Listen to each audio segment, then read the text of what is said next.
আপোনালোকে বাৰু চুলিৰ যত্ন কেনেকৈ লয়? মই একেবাৰে যত্ন নলওঁ, অকল তেলখিনি লগাই শ্বেম্পু কৰাৰ বাহিৰে। সেই ভাবিলোঁ জেতুকা পাতকে লগাওঁ। জেতুকাৰ লগত এয়া মই মিহলি কৰিছোঁ ঘৰতে থকা এল'ভেৰা জেল আৰু আমলখিৰ ৰস, লগতে পিঁয়াজৰ ৰস। একদম চুলিখিনি যত্ন লোৱাই নাযায়, সেইবাবে আজি কেনেকৈনো লগাইছোঁ ভিডিঅ' কৰি আপোনালোকলৈও আগবঢ়ালোঁ। আপোনালোকেও লগাব পাৰে।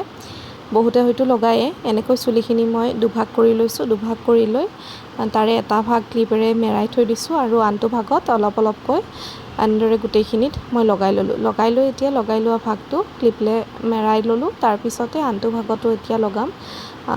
চুলিখিনি আচলতে মোৰ স্মুথনিং বা ষ্ট্ৰেইটনিং কৰাই থাকে, কিন্তু এতিয়া যিহেতু ঘৰতে আছোঁ বেবী জন্ম হোৱাৰ পিছৰে পৰা, সেইবাবে ভাবিলোঁ ঘৰতে কিবা কেয়াৰ লোৱা যাওক, যিহেতু সময়ো পোৱা যায় তাই শুই থাকিলে বা আমনি নকৰিলে।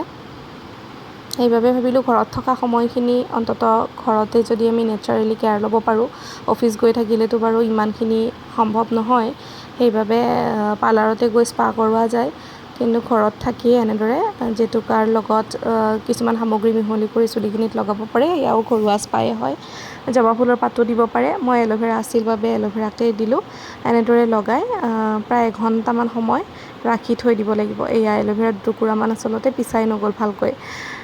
তথাপিতো চুলি কিমান সৰিছে এয়া মই হাতত দেখুৱাইছোৱে, আৰু জেতুকাৰ ৰংটোও খুব ধুনীয়া আছিলে বাবে হাতো ৰঙা হৈ গ'ল। আজিলৈ ইমান।